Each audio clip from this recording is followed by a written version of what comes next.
Hello hi welcome back to Vinoth Manjuma channel. நான் உங்கள் அன்பு மஞ்சுமா. எல்லோரும் எப்படி இருக்கீங்க? இன்றைக்கி நம்மளோட இந்த சேனலில் என்ன பார்க்க போகிறோம் அப்படின்னு பார்த்தீங்கன்னா, சூப்பரான ஒரு ஆரோக்கியமான பால்வாடின்னு சொல்லக்கூடிய அங்கன்வாடியில் கொடுக்கக்கூடிய சத்து மாவில் ஒரு ரெசிபி தாங்க பார்க்க போகிறோம். என்ன அப்படின்னு பார்த்தீங்கன்னா, ஒரு கொழுக்கட்டை ரெசிபி பார்க்கலாம். இது சிம்பிளாக செய்யலாங்க. ரொம்ப ரொம்ப ரொம்ப ஈஸி. ஸோ ஆனால் ஆரோக்கியம் சத்துக்கள் ரொம்ப அதிகம். கண்டிப்பாக உங்கள் வீட்டில் குழந்தைங்க இருந்தாங்கன்னா செஞ்சு கொடுங்க. நீங்களும் தாராளமாக சாப்பிடலாம். இதுக்கு நான் ஒரு பேக்கெட் வந்து எடுத்திருக்கேன். நீங்கள் அரை பேக்கெட் கூட எடுத்துக்கலாம். உங்களுக்கு தேவையான அளவுக்கு தினமும் கூட செஞ்சு கொடுங்க, இல்லை வாரத்துக்கு ஒரு நாள் கூட செஞ்சு கொடுங்க குழந்தைங்களுக்கு. இந்த மாதிரி வந்து நான் வந்து இதை வந்து ஜலிச்சு எடுத்துக்கிறேன். அதாவது வந்து பார்த்திங்கன்னா, இந்த மாதிரி மேலே வந்து அந்த தவிடு மாதிரிலாம் இருக்கும். ஸோ அது எல்லாமே நம்ம ஜலிச்சு எடுத்துக்கிட்டோம் அப்படின்னா வேகும்போது இந்த மேலே வந்து அந்த அளவுக்கு இருக்காது. நான் என்ன பண்ணேன்னா, ஜலிக்கும் போது கொஞ்சம் நிறையவே ஜலிச்சிட்டேன். அதனால் கொஞ்சம் அந்த தவிடுலாம் கூட அதில் விழுந்துருச்சு. இது பாருங்கள் மேலே. நீங்கள் வந்து லைட்டாக ஜலிச்சிக்கிட்டாலுமே ஓகே தான். ஏன்னா நம்ம அப்போ தான் அந்த அரிசி கொழுக்கட்டை சாப்பிட்ற மாதிரி அப்படி ரொம்ப சாஃப்டாக சூப்பராக டேஸ்ட்டாக இருக்கும். இப்போ நம்ம என்ன பண்ண போகிறோம்னா, அதை ஜலிச்சு ஒரு பக்கம் எடுத்து வச்சுக்கலாம் மாவு. நீங்கள் ஜலிக்காமல் கூட செய்யலாங்க, ஒன்றும் தப்பு இல்லை. என்ன ஒன்று சாப்பிடும்போது அந்த தவிடு மாதிரி நமக்கு கிடைக்கும். இப்போ நான் மாவு எடுத்துக்கிட்டேன் இல்லையா, அதில் வந்து ஒரு அரை கப் அளவுக்கு நாட்டு சக்கரை எடுத்திருக்கேன். நீங்கள் நாட்டு சக்கரை பயன்படுத்தலைன்னா நீங்கள் அப்படியே கூட செய்யலாம். ஏன்னா நான் அந்த சத்து மாவில் இனிப்பு இருக்கும் கண்டிப்பாக. நான் இருந்தாலும் நாட்டு சக்கரை ஒரு அரை கப் எடுத்திருக்கேன். ஏன்னா சுவை வந்து இன்னும் ரொம்ப அதிகமாக நல்லா இருக்கும். ஒரு பக்கம் வந்து சுடுதண்ணி நம்ம வந்து வேக வச்சுருக்கோம். சுடுதண்ணி வந்து நல்லா கொதிக்க வச்சுக்கலாம். ஏன்னா நம்ம இப்போ வந்து இது நல்லா வேகிறதுக்கு அந்த சுடுதண்ணி தான் நமக்கு ஒரு சூப்பரான ஒரு டிப்ஸு. இப்போ வந்து என்ன பண்ணுன்னா, மாவை இந்த மாதிரி நல்லா கலந்து விட்டுக்கோங்க. கலந்து விட்டுக்கிட்டு இதில் வந்து சால்ட் வந்து நம்ம ஆட் பண்ணிக்கலாம். சால்ட்டு ஒரு அரை டேபிள் ஸ்பூன் மாதிரி நெய் ஆட் பண்ணிக்கோங்க. ஏன்னா வந்து வாசமும் ரொம்ப சாஃப்டாக வர்றதுக்காக தான் அந்த நெய் ஆட் பண்ணுறது. நம்ம சூப்பரான ஒரு நல்ல டிப்ஸாக இருக்குங்க. இந்த வந்து கல்லுப்பு பயன்படுத்தாதீங்க. சால்ட்டும் நெய்யும் ரெண்டுமே ஆட் பண்ணிக்கோங்க. ஆட் பண்ணிக்கிட்டு இந்த மாதிரி கையால் மாவு வந்து இந்த மாதிரி பிசைஞ்சு விடுங்க. ஏன்னா நாட்டு சக்கரை போட்டிருக்கேன், அது அங்கங்கே குண்டு குண்டாக நிற்கும் அந்த நாட்டு சக்கரை.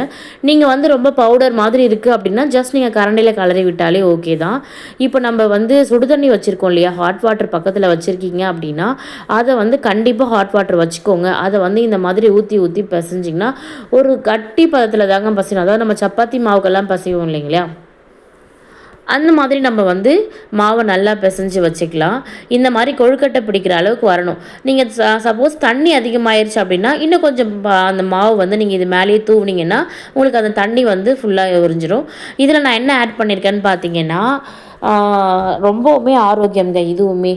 என்னென்னு பார்த்தீங்க அப்படின்னா, வேர்க்கடலை, காஞ்ச வேர்க்கடலை, நம்ம வந்து வறுத்த வேர்க்கடலையே இந்த மாதிரி நான் வந்து தோலை நீக்கிட்டு நீங்கள் இந்த மாதிரி இந்த கொழுக்கட்டையில் ஒன்றும் பார்த்தீங்கன்னா தட்டிட்டு சேருங்க. மிக்ஸி ஜாரில் போட்டிங்கன்னா ரொம்ப பொடியாயிரும். அப்படி போட்டு உங்களுக்கு பிடிச்சிருந்தாலும் ஓகே தான். இல்லை இந்த மாதிரி அம்மிக்கல்லில் வச்சு தட்டிட்டு நீங்கள் இதில் பயன்படுத்துனீங்க அப்படின்னா இந்த மாதிரி கொழுக்கட்டை பிடிக்கிறதுக்கு உங்களுக்கு வரணுங்க. இப்போ பாருங்கள் எவ்வளோ அருமையாக நம்ம இந்த மாதிரி பிடிச்சி வச்சுருக்கோம் அப்படின்ட்டு. இதில் நான் ஒரு 2-3 டிசைனும் பண்ணியிருக்கேன். அதாவது பிடி கொழுக்கட்டையும் உருண்டனா மாதிரியும் நம்ம உருண்டை பிடிச்சிருக்கேன்.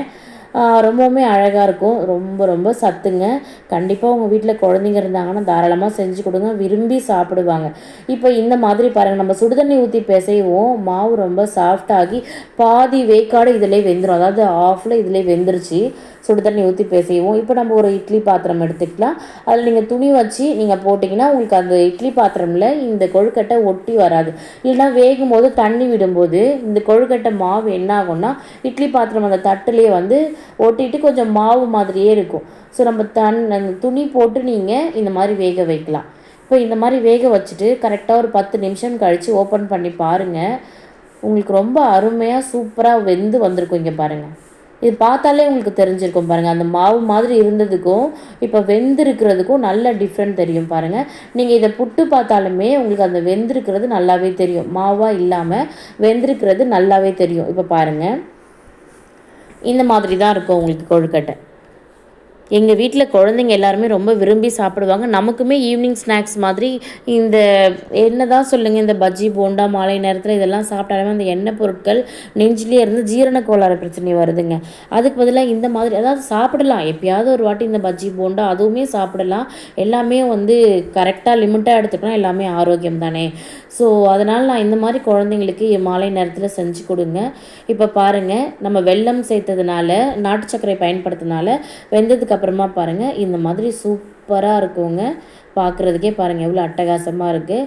டேஸ்ட்டுமே அவ்வளோ சூப்பராக இருக்குங்க. ஸோ மறக்காமல் உங்கள் வீட்டு குழந்தைங்களுக்கு செஞ்சு பார்த்துட்டு எப்படி இருந்துச்சு அப்படின்னு மறக்காமல் நம்மளோட கமெண்ட் பாக்ஸில் சொல்லுங்கள். ஸோ நம்மளோட இந்த சேனல் முதல் முறையாக பார்க்குறீங்க அப்படின்னா மறக்காமல் சப்ஸ்கிரைப் பண்ணிக்கோங்க, லைக் கமெண்ட் பண்ணிக்கோங்க மக்களே. Thank you so much. இன்னொரு சத்தான வீடியோவில் பார்க்கலாம். Thank you so much. இதே மாதிரி தொடர்ந்து நம்மளோட சேனல் பார்க்குறதுக்கு லைக் கமெண்ட் பண்ணி சப்ஸ்கிரைப் பண்ணிவிட்டு ஆல் அப்படிங்கிற பெல் ஆப்ஷனையும் கொடுத்துக்கோங்க. நம்மளோட இந்த வீடியோ உங்கள் எல்லாருக்கும் பிடிச்சிருக்கோம் அப்படின்னு நம்புகிற மக்களே. Thank you so much. வேறு ஒரு வீடியோவில் பார்க்கலாம். டாட்டா பாய்.